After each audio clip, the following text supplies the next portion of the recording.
And now to our top story tonight. Developmental disabilities affect roughly 14% of children in the U.S. That number is only growing. And that's according to the U.S. Centers for Disease Control and Prevention. The CDC estimates nearly 8% of children have a learning disability, and just under 7% have ADHD, also known as attention deficit hyperactivity disorder. About 3.5% have another kind of developmental delay. So state lawmakers are now looking at a plan to move Child Developmental Services to individual school districts.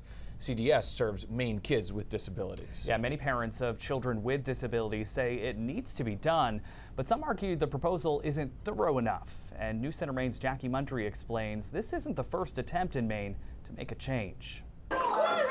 Under the Maine Department of Education is Child Developmental Services, or CDS. It offers support for kids with disabilities under 5 years old.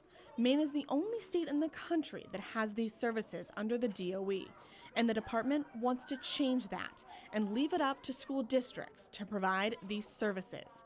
Some local school leaders say it would simplify the process. One of the positives that absolutely would be in place would be that there would be less transition for the families and for the students as they move through the support services that would be provided to them.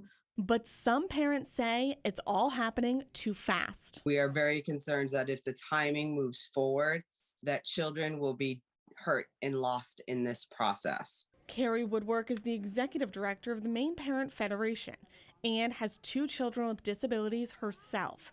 She and Nancy Cronin with the Maine Developmental Disabilities Council say there are steps that need to be taken before this proposal can move forward. There's some things that could happen right now. We could create that task force to actually create those plans, and they could create the funding plan, and next session we might be ready to actually move some kids. This isn't the first time the DOE has proposed this change.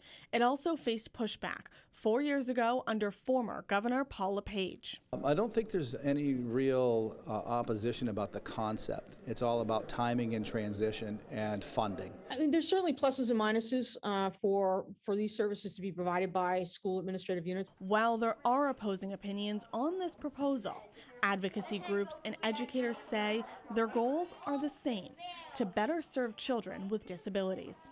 Jackie Mundry, News Center, Maine. Lawmakers are hoping to get this to the House and Senate floors for a vote before the end of session next month.